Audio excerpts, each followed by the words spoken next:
హైదరాబాద్ లోని హైడ్రా కార్యాలయం ముందు హైడ్రా డిఆర్ఎఫ్ సిబ్బంది నిరసనకు దిగారు. వారి జీతంలో 5,000 రూపాయలు కట్ చేశారని ఆందోళన దిగారు. వారంతా రాత్రి పగలని తేడా లేకుండా పనులు చేయించుకుని జీతం తగ్గించడంపై ఆగ్రహం వ్యక్తం చేస్తున్నారు. వారు గతంలో డిహెచ్ఎంసీ అండర్లో ఈవీడీఎంలో పనిచేస్తున్న డిఆర్ఎఫ్ సిబ్బంది ప్రస్తుతం హైడ్రాలో 1,100 మంది అవుట్సోర్సింగ్ సిబ్బంది డిఆర్ఎఫ్ లో విధులు నిర్వర్తిస్తున్నారు.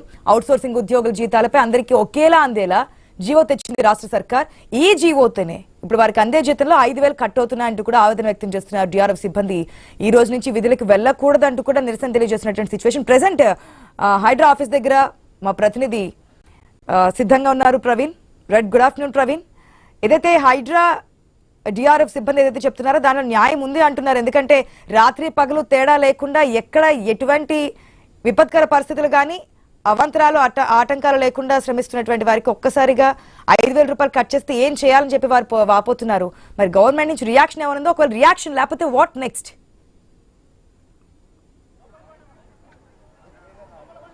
మనం చూసుకుంటే కనుక మొత్తం టోటల్ గా ఇక్కడ ఏదైతే తగ్గించినటువంటి జీవోలు కొత్త జీవోని తీసుకొని వచ్చేసి మమ్మల్ని అయితే జీతాలు మొత్తం టోటల్ గా కట్ చేశారంటూ కూడా అయితే భారీ ఎత్తున హైడ్రా సిబ్బంది ఆ రోడ్డు పైన బైఠాయించారు. రోడ్డు పైన బైఠాయించి అయితే విధులు బహిష్కరించి మొత్తం టోటల్ గా కూడా వాళ్ళు ధర్నా నిర్వహిస్తున్నారు. ధర్నా నిర్వహిస్తున్న కార్యక్రమం లోపల అయితే వాళ్ళని అయితే నాయకులు మొత్తం సంజాయించే ప్రయత్నం కూడా చేస్తున్నారు. అయితే ఇక్కడ మనం చూస్తూ ఉన్నాం మొత్తం టోటల్ గా చూసుకుంటే కనుక మొత్తం వీళ్ళందరూ కూడా మనం చూసుకోవచ్చు. ఎవరు కూడా అయితే బ్రదర్ చెప్పండి, అయితే ఏంది మీ సమస్య ఏంది? మాకు 5,000 రూపాయలు సాలరీ తక్కువ అయింది. గదే మా సమస్య.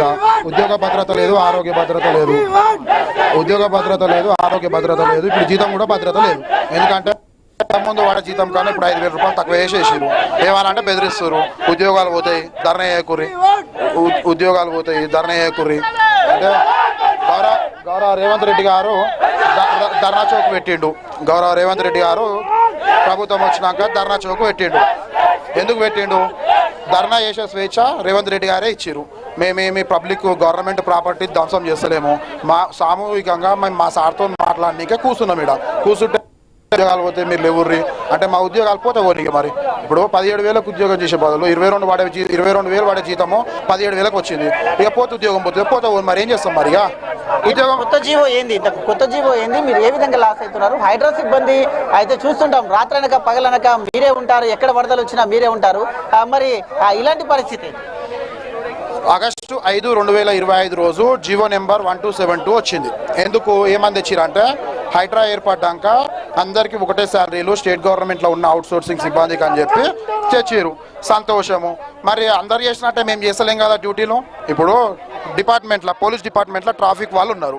ట్రాఫిక్ వాళ్ళకు 30% ఎక్కువ ఇస్తారు. వాళ్ళకు ఎందుకు ఇస్తారు అంటే వాళ్ళు రోడ్డు మీద కష్టపడుతున్నారు అని ఇస్తారు. సంతోషమే. మరి మాకు కూడా గదే విధంగా 2018 ఇచ్చారు. అందరికి ఇచ్చినట్టు మీకు ఇస్తామంటే ఎట్లా అవుతుంది? కాదు కదా.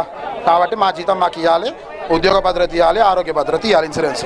ఇప్పుడు వచ్చి మీతో మాట్లాడడానికి వచ్చారు. ఉద్యోగం తీసేస్తారు, ఉద్యోగం పోతుంది, లేవుర్రి ఉద్యోగం పోతుంది, పోతే పోని ఉద్యోగం పోయినా సరే కూర్చుంటాం.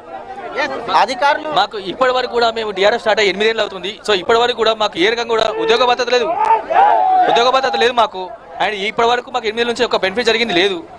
ఉల్టా మాకున్న సాలరీస్ మాత్రం తగ్గించారు. అండ్ నెక్స్ట్ వచ్చేసి ఉద్యోగం మేము కోరేది ఒక్కటి, ఇక్కడ కాంట్రాక్ట్ సిస్టమ్ తీసేయాలి, మాకు నేరుగా సాలరీస్ వేయాలి. రెండోది హెల్త్ సెక్యూరిటీ కలిపియాలి. మూడవది ఉద్యోగ భద్రత కలిపియాలి. ఈ విధంగా మేము కోరుకుంటున్నాము. మేము ఎప్పటికీ, ఎందుకంటే మేము తెలంగాణ కోసం కూడా ఆ టైంలో మేము కొట్లాడినాం. నా అంతరంగంగా కొట్లాడి జిహెచ్ఎంసీ నుంచి మేము కొట్లాడుతున్నాం. నా సర్వీస్ వచ్చేసి 24 ఏళ్ళు ఇలా జిహెచ్ఎంసీ నుంచి 24 ఏళ్ళు నేను చేసుకుని వస్తున్నా. ఈ డిఆర్ఎఫ్ స్టార్ట్ అయ్యి 8 ఏళ్ళు. ఇంకోటి, మేము అప్పటి నుంచి సిన్సియర్గా ఉద్యోగం చేసుకుని వస్తున్నాం. మాకు ఇప్పటి కూడా ఏ రకం కూడా మాకు గౌరవం లేదు. సీనియర్స్ చెప్పేసి గౌరవం లేదు.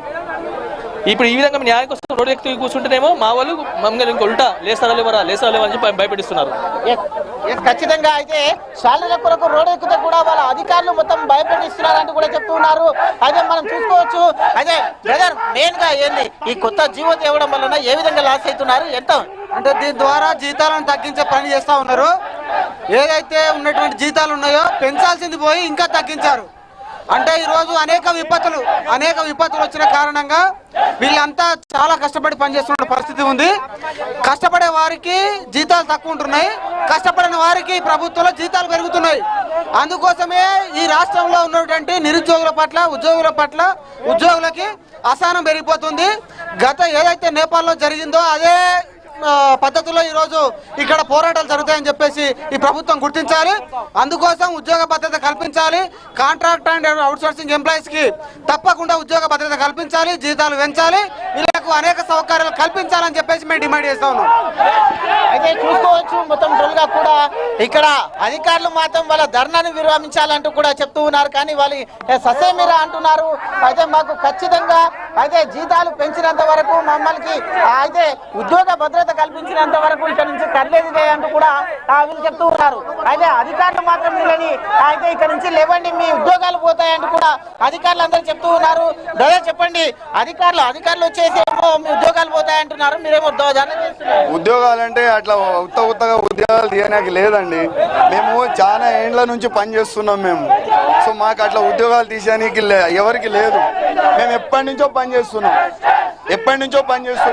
మా సార్లతో మేము కొట్లాడుతున్నాం. మేము వేరే వాళ్ళతో కొట్లాడతలే, మా జీతాల గురించి కొట్లాడుతున్నాం. మేము ఇక్కడ మాకేదో సార్లతోని ఫైటింగ్ చేయట్లే. మేము మా జీతాల గురించి మేము మాట్లాడుతున్నాం. జీవో కొత్త జీవో తేవడం వలన ఏ విధంగా లాస్ అయింది? 5,000 రూపాయలు మాకు లాస్ అయింది. ఆ 5,000 రూపాయలు మాకు కలిపియమని చెప్తున్నాము. సార్ వాళ్ళు ఏమంటున్నారంటే GHMC నుంచి సగం పైసలు ఇచ్చేస్తాం, మీ ఇక్కడ హైడ్రా నుంచి సగం పైసలు ఇస్తామని అంటున్నారు. కానీ అది జరగదు. ఎట్ అ టైం మాకు 24,050 రూపాయల శాలరీ ఒకటేసారి ఏమంటున్నాం అంతే. అయితే మీ అధికారులు ఏమో ఇక్కడ నుంచి లేవమంటున్నారు, మరి ఏంది? అది కూడా చెప్తున్నాము.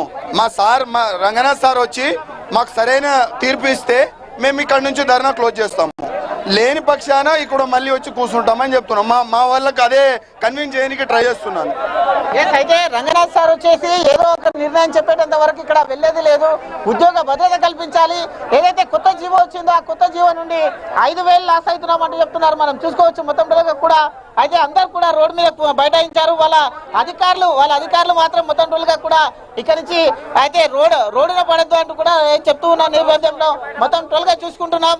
అయితే అందరూ కూడా ఇబ్బంది పడుతూ ధర్నా చేస్తున్నారు. రోడ్డు మీద నుంచి స్పష్టమైన అయితే ప్రభుత్వం నుంచి కానీ ఇటు కమిషనర్ నుండి కానీ స్పష్టమైన అయితే వచ్చేటంత వరకు మేము కూడా విరమించబోమంటూ కూడా చెప్తూ ఉన్నారు. మనం చూస్తున్నాం మొత్తం టోల్గా చూసుకుంటే కనుక అయితే అందరు కూడా పెద్ద ఎత్తున ధర్నా చేస్తున్నటువంటి దృశ్యాలను మనం చూస్తూ ఉన్నాం. మొత్తం టోల్గా చూసుకోవచ్చు. మాట్లాడారా ఈ DRF సిబ్బందితో? లేదు టైం ఇవ్వండి కానీ, లేదు ఇప్పుడు విరమించడానికి కానీ ఉన్నటువంటి సిచ్యువేషన్స్ బట్టి ఏమైనా మాట్లాడడం జరిగిందా? 2018 DRF సంస్థ ఏర్పడిన కన్సల్ ఇప్పటివరకు మేము డ్యూటీలు చేసుకుంటూ వస్తున్నాను.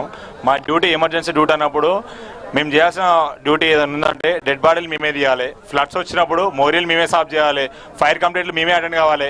ఇగో మొన్న డ్యూటీలో చెట్టు కట్ చేస్తుంటే చేయి ఇరిగింది. ఇప్పటి వరకు ఏ ఆఫీసర్ కూడా నాకు సమాధానం చెప్పలేదు. నాకు జీతం కూడా కట్టేయాలి ఇప్పటి వరకు. మనం చూస్తున్నాం. అయితే మొన్న చెట్టు కట్ చేస్తున్నప్పుడు ఈ యొక్క చెయ్యి ఇరిగింది, ఇంతవరకు కూడా ఎవరు అధికారులు స్పందించలేదంటూ కూడా ఆయన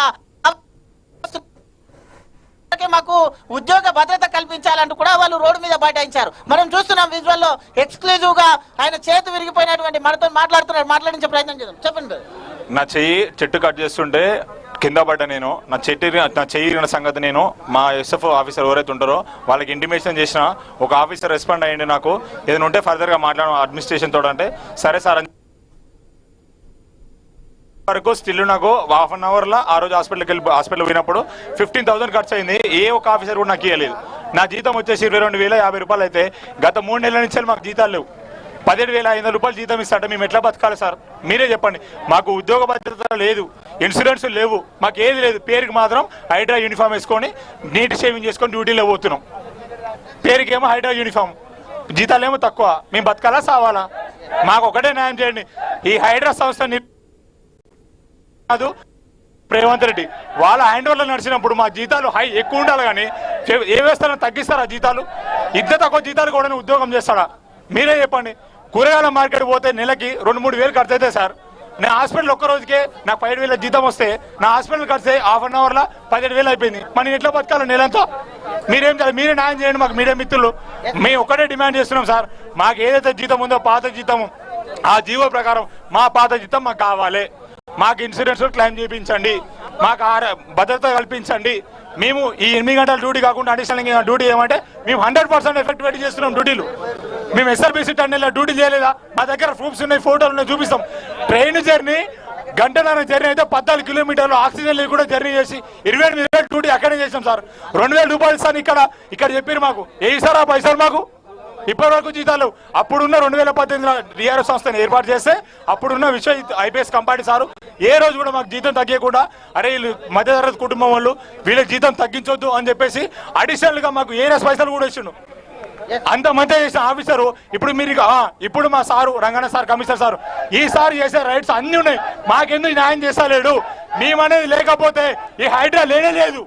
మేము హైడ్రా ఎంతమంది పేరు తెచ్చామంటే సంవత్సరాల మస్తు పేరు తీసుకొచ్చినాం. మేమే లేకపోతే హైడ్రాకి ఇంతమంది పేరు ఎక్కడి నుంచి వస్తుండే? దయచేసి మీడియా మిత్రులకు ఒకటి నేను చెప్పదలుచుకుంది, మా జీతాలు మాకు వేయండి, మా కడుపులు ఓటకండి. మేము ఇంకా అడిషనల్గా ఎంత పని చేయమని మేము అంత పని చేస్తాం. దయచేసి ఒకటే నేను అయితే SLDC టన్నెల్లో కూడా వీళ్ళు ఎంతో కష్టపడ్డారు. ఆక్సిజన్ లేని సమయంలో కూడా మేము అయితే అక్కడ పని చేశామంటూ కూడా చెప్తూ ఉన్నారు. అయితే హైడ్రా కమిషనర్ కానీ ఇటు సీఎం కానీ ఖచ్చితంగా రెస్పాండ్ కావాలి. రెస్పాండ్ అయిన తర్వాత అయితే ఇక్కడ నుంచి స్పష్టమైన ఆదేశం వచ్చినంత వరకు కదిలేదంటూ కూడా చెప్తున్నారు. అయితే మనం చూసుకోవచ్చు. బ్రదర్ చెప్పండి, ఏంది కొత్త ప్రాబ్లం? ఏం లేదు, శాలరీలు కూడా కొంచెం పెంచాలి. ఇది డిజాస్టర్ DRF అంటే డిజాస్టర్ రెస్పాన్స్ ఫోర్స్. ఒక డిజాస్టర్ రెస్పాన్స్ ఒక ఫోర్స్కి మినిమం శాలరీ ఎంత ఉండాలో అంత ఇవ్వాలి. చాలా చాలా చాలా చాలా అంటే హైదరాబాద్లో చాలా కష్టపడుతున్న DRF మెంబర్స్, మా అసిస్టెంట్స్. ఎమర్జెన్సీ ఎక్కడ ఉన్నా ఏ డిస్ట్రిక్ట్ అయినా పోవాలంటే మా DRF అసిస్టెంట్ మెంబర్స్ అందరూ ఎక్కడికి వెళ్ళాలన్నా వెళ్తున్నారు. ఎక్కడికి సిద్దిపేట కానీ వరంగల్ కానీ ఎనీ డిస్ట్రిక్ట్స్ ఫ్లడ్స్ వచ్చినా కూడా మా DRF అసిస్టెంట్ వెళ్ళి ప్రాపర్గా పని క్లియర్ చేసుకొని వస్తారు. ఇలాంటి చాలా రెస్క్యూ పనులు మేము చేస్తున్నాం. మాకంటూ ఒక పని అంటూ ఏం లేదు, మాకు చాలా పనులు ఉన్నాయి. మీకు ఒక్కొక్క లిస్టు ఏం కోరుతున్నారు? మీ డిమాండ్స్ ఏం లేదు, మాకు కొంచెం శాలరీస్ ఇంక్రీజ్ చేయాలి. మినిమం ఒక 35,000 అలవెన్సులు, మాకు ఇన్సూరెన్సు, భద్రత. అండ్ ఏమైనా ఉద్యోగంలో మాకేమైనా ఇబ్బంది అయ్యి మాకు దెబ్బలు తగిలినా దానికి లీవ్స్ ఇచ్చి దానికి సగంలో శాలరీలు క్రెడిట్ అయ్యేటట్టు లీవ్స్ పెట్టినా కూడా మాకు శాలరీ కట్ అవుతుంది. నాకు ఇక్కడ మొత్తం దెబ్బ తాకింది. చూసుకోవచ్చు. అయితే హైడ్రా సిబ్బంది ఏ విధంగా బాధపడుతున్నారో చూసుకోవచ్చు. అయితే దెబ్బలు తగ్గలేము కూడా మాకు ఎవరు పట్టించుకోలేరు అంటూ కూడా వాళ్ళు చెప్తున్నటువంటి వాళ్ళ యొక్క బాధలు అయితే వర్ణాతీతంగా ఉన్నాయి. అయితే దీని కొరకే మాకు ఆహార భద్రత, అయితే ఉద్యోగ భద్రత కూడా కావాలంటున్నారు. అయితే వీళ్ళకు ఈ విధంగా రోడ్డు మీద కూర్చున్నటువంటి వీళ్ళని ఎలాంటి అవాంఛనీయ సంఘటనలు జరగకుండా పోలీసులు కూడా భారీ బందోబస్తుగా నిలబడారు. ఒకవేళ ఏదైనా అయితే అవంచిత సంఘటనలు జరిగితే వాళ్ళని అరెస్ట్ చేసేందుకు కూడా మొత్తం టోల్గా కూడా పోలీసులు కూడా భారీగా మోహరించినటువంటి దృశ్యాలను మనం చూస్తున్నాం. అయితే ప్రభుత్వం ఎంతో ప్రతిష్టాత్మకంగా హైడ్రా సిబ్బందిని తీసుకొని వచ్చింది. ప్రతి కష్టంలో వాళ్ళే ఉంటారు. ఎక్కడ వరదలు వచ్చినా, ఎక్కడ ఉంటారు, ఎక్కడ డెడ్ బాడీలు కూడా మేమే తీయాలి అంటూ కూడా వాళ్ళు అయితే ఆవేదన చెందుతున్నటువంటి దృశ్యాలను మనం చూసాం. అయితే బ్రదర్ చెప్పండి, మెయిన్ గా ఈ జీవో ఏం చేస్తుంది, ఎందుకు మీరు 24,500 ఉంటుండే, ఇప్పుడు ఉన్నటువంటి 19,000 చేశారు. 2021లో జియో వచ్చింది అన్నారు. 2000 మేము ఆల్రెడీ 2018 నుంచి వర్క్ చేస్తున్నాం. 18 నుంచి వర్క్ చేస్తున్నప్పుడు మాకు ఆల్రెడీ 2020లోనే పెంచారు శాలరీ. ఎందుకంటే కరోనాలో మేమే స్ప్రేయింగ్ చేసాము, ప్రతి ఒక్క వర్క్ చేసాము, SLBC వెళ్ళాము, అన్నిటికి వెళ్ళాము, అన్ని వర్క్ చేస్తున్నాము. అయినా కానీ ఎవరైనా జీతం వీలైతే పెంచుతారేమో కానీ తగ్గిస్తారు. అయితే ఇక్కడ ఇది పరిస్థితి, ఇక్కడ ఉన్నటువంటి పరిస్థితి. హైడ్రా ముందు మనం చూస్తున్నాం. పోలీస్ స్టేషన్ కూడా నూతనంగానే హైడ్రా పోలీస్ స్టేషన్ కూడా ఏర్పాటు చేసుకున్నారు. హైడ్రా పోలీస్ స్టేషన్ ఏర్పాటు చేసుకున్న తర్వాత ఎక్కడ కూడా ఎలాంటి ప్రాబ్లం వచ్చినా, ఎలాంటి మొత్తం టోల్గా కూడా SLDCలో కూడా మేము విధులు నిర్వహించాము, అందుకు కూడా వాళ్ళు ధర్నా నిర్వహిస్తున్నాం చూస్తున్నాం. మనం హైడ్రా పోలీస్ స్టేషన్ ముందే వాళ్ళు బైఠాయించారు. అయితే ఆ యొక్క డిజాస్టర్ కు కొత్తగా వెహికల్స్ కూడా మొత్తం టోల్గా అయితే గవర్నమెంట్ వీళ్ళకు అందించిన నేపథ్యంలో అయితే సీఎంఏ ఈ యొక్క వ్యవస్థని మొత్తం కూడా సీఎం చైర్మన్ గా ఉన్నారు. ఈ వ్యవస్థని ఏర్పాటు చేశారు. హైడ్రా కమిషనర్ ఉన్నారు. అయితే హైడ్రా కమిషనర్ కూడా దీనికి ఉన్నారు. కాబట్టి ఖచ్చితంగా హైడ్రా కమిషనర్ మాకు ఏదో ఒకటి హామీ ఇచ్చేంత వరకు ఇక్కడ నుంచి కదలేదు లేదంటూ కూడా ఆ యొక్క ఉద్యోగులు చెప్తూ ఉన్నారు. Right Praveen, thanks for the update.